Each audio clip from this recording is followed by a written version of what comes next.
Hello, everybody, and welcome to week 3 of the 60-day novel challenge. First, a big congrats. You've done some high-level brainstorming to get the big picture of your novel, and then you spent a lot of time getting to know the characters who are going to be living in that novel and experiencing the story. Now we raise the stakes. This week, we're talking about conflicts and subplots. Conflicts are like the engine of a story. They're the things that drive the story forward and push back on your protagonist to stop them from making too much progress too quickly, and always pick away at that lie. And we're going to be talking about the central conflicts of your story, those external and internal conflicts. But subplots give us ways to bring in other conflict as well to make a more wholesome, fulfilling, and exciting story. So that's what we're doing this week. And by the end, you're going to know what your story is really about. You're going to see all of these pieces coming together to make this awesome puzzle. Let's get to it. Okay, so step 1 this week is to create your conflicts. And now something that you really need to understand is that a story at its bare bones is just a goal plus an obstacle. And when it comes to a book, it is bigger than that. There might be multiple goals. There are definitely multiple obstacles, maybe stemming from the same big obstacle, but multiple obstacles nonetheless. And these obstacles appear outside of the character, but they also appear inside of the character too. Without conflict, you do not have a story. Okay, you maybe have a tale of somebody doing something, but it's going to be a snooze fest. I regularly say in Dabble Academy, a story without conflict is a textbook, and we don't want to write textbooks. So your homework this week is going to be mapping out internal and external conflicts. But before we get there, I want to give a couple of minutes to explain what different conflicts are, which ones we have available to us, and how you use them. So as we discussed in week 1, there is external and internal conflict. External conflict is the big, flashy, book-selling conflict that the protagonist is pushed into. They have no control over this. Things are just happening to them. And at least for the first part of the book, they are navigating within this conflict. And from a theory perspective, external conflict directly opposes a character's goal. Now, we have generally 6 kinds of external conflict that we like to work with. You might find some niches here and there, but I'm going to throw these 6 up on the screen so that you can really digest them. Character versus character, which is when your protagonist or an important character is facing off against a rival or villain. Character versus society, when they're facing oppressive laws or cultural norms. Character versus nature, like facing a storm, surviving in the wilderness, just surviving in general. Character versus technology, and that's like AI or surveillance or robots. Character versus supernatural, ghosts, demons, or the unexplained. And character versus fate or destiny, which is when they are faced with a prophecy or some kind of inevitability that they are trying to resist. You probably already have an idea about what kind of external conflict your story is going to have. So take a moment and figure out which bucket does it fall under. Is it a character versus character story where you're facing off against a villain? Is it a character versus nature story where they're being pursued by a pack of wolves after a plane crash? Is it a character versus supernatural horror story where they have to figure out this haunting or they die?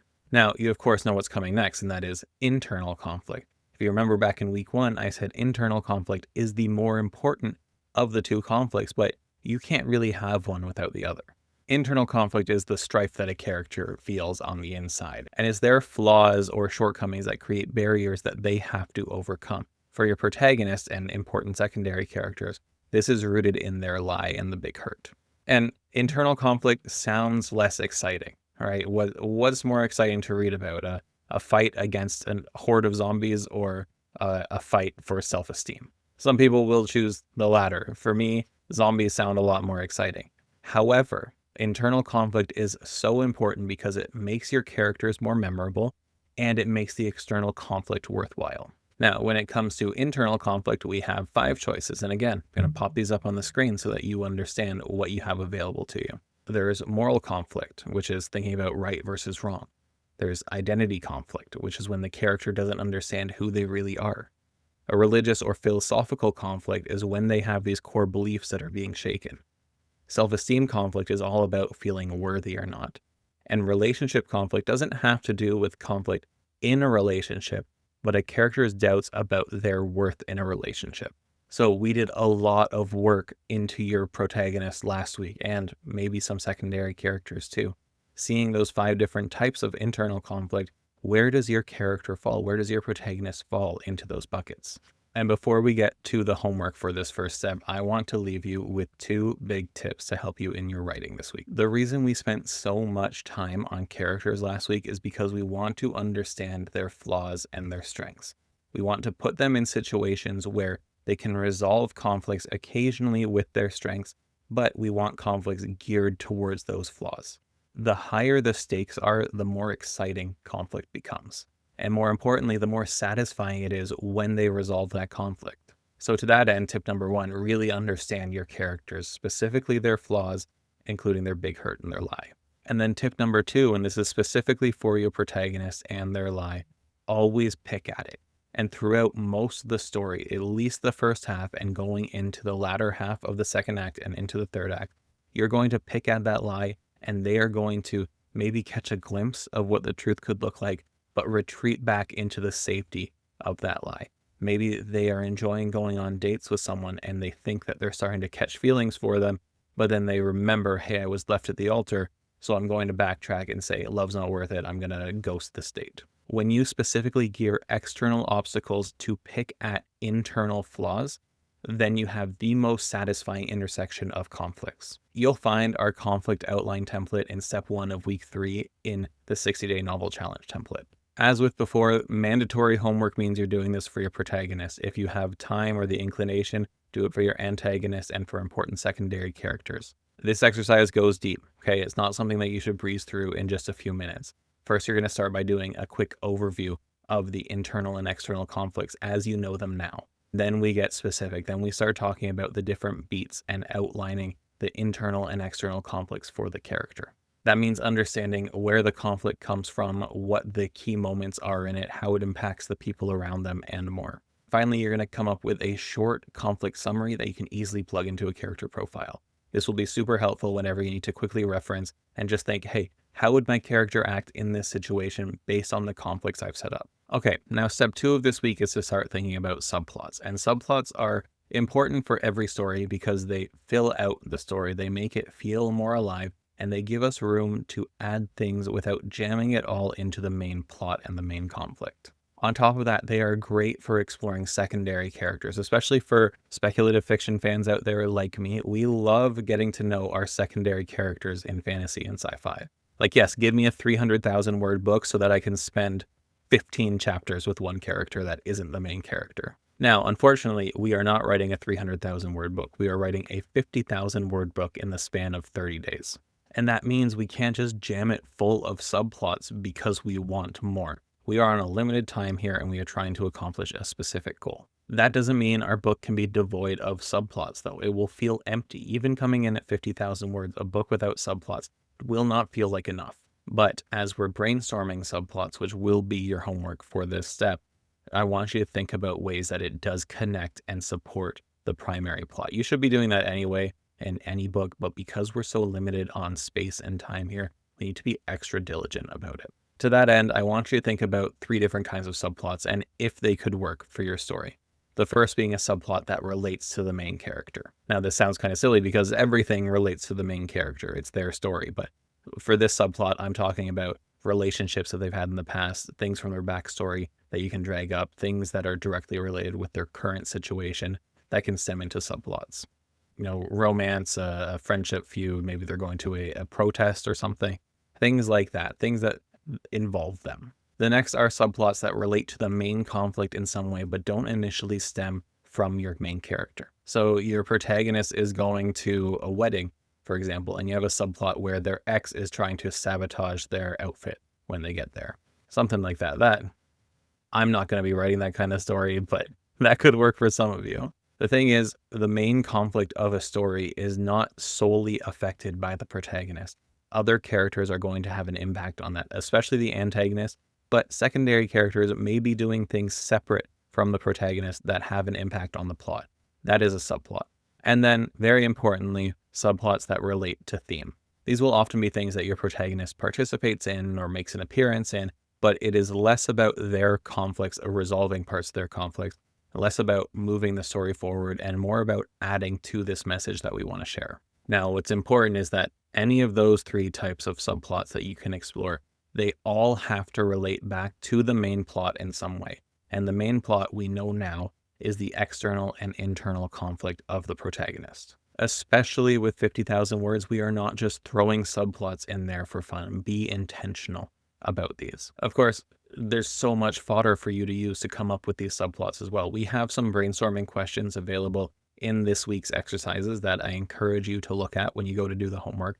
But you also have your relationship map that you created, you have your character profiles, and you have the internal and external conflicts that you have now mapped out. I will repeat though, the key thing with this is that once you start brainstorming and developing a subplot that you want to include, take a step back, take a moment and ask yourself, does this actually relate to the main plot? Is there an intersection point? What does this do for or against the protagonist? You need to understand that it serves a purpose for your story and is not just exciting. If it is just exciting, see if you can rework it or see if it's better in a different book. Finally, when it comes to subplots, you don't need to map them out in as much detail as you would the actual plot of your story. And in fact, some of them won't have all of those steps. Like some of them won't have the 9 beats of a 3-act structure. Instead, focus on 4 beats. The introduction, which brings it into play and usually includes the inciting incident all in one. Some rising action that makes it more tense, that adds that development to it. And then the climax and the resolution. How does it get resolved and what does it look like after it's resolved? What's the impact of this subplot? Because there needs to be one. And of course, when it comes to subplots or conflicts, the best tool available to you is the plot grid. With the plot grid, you can create a plotline column for specific subplots or conflicts. And then you can track when those subplots or conflicts appear in different scenes and what they do for those plot lines. Let your imagination go wild. Like, have fun brainstorming these subplots. A reminder, this should be a fun experience. But then you take all of that exciting stuff and you start refining it. You start asking why. You start thinking about what purpose this is going to serve in your story. And then you take all of those great ideas, you file away the ones that aren't going to work, and you pick 1 or 2 that you're going to add to this project. And then the last step this week is to just combine and refine everything that you have been working on so far. Everything that you will create this week, combine it with everything you've been doing in the past 2 weeks and make sure it's the best version of your story so far. You have a lot of moving parts right now. The initial brainstorming probably brought up a lot of imaginative ideas and things you want to include in the story. When we moved into characters, you should have a whole bunch of profiles going on now. And specifically for your protagonist, you should have a ton of details about who they are and what they want.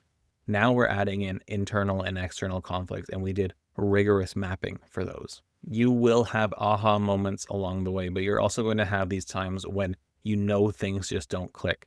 So set aside some time this week to make sure you resolve those things that aren't clicking. The story notes section in Dabble is incredibly versatile. You can add whatever folders and notes you want and nest them underneath each other for super easy navigation. And because we're going to be in such a flurry of writing next month, I strongly encourage you to do as much organizing and consolidating as you can now, so you don't have to worry about it come November.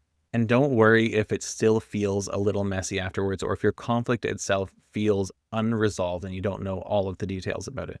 That's fine. You've still put in a lot of work so far. And already you have the strong bones of a book here. You are so much closer to finishing a book, not just time-wise, like that's just a month and a half away, but you are so much closer to finishing a book than 99% of people who say they want to write one. And if you want to go deeper, conflict's a huge topic. We have a ton of additional resources in the template for you, but we also have a conflict workshop recording over at Dabble Academy. It was one of my favorite workshops to do so far, and I strongly encourage you to check it out. And again, if you are trialing Dabble right now, or if you are a Dabble Premium subscriber, you have access to Dabble Academy, and you can go check that out. If not, you can upgrade to Dabble Premium or buy access to the Academy directly. And if you made it this far, make sure you subscribe to us here on YouTube. We are putting out a ton of great content, and this is where we're going to be hosting the sprints come next month to get those 50,000 words written. That's it for this week. I will catch you next week where we're getting a little tactical. We are going into the actual plotting part of this. We're bringing everything together, and we're finally going to see what it is our book looks like. I'll see you there.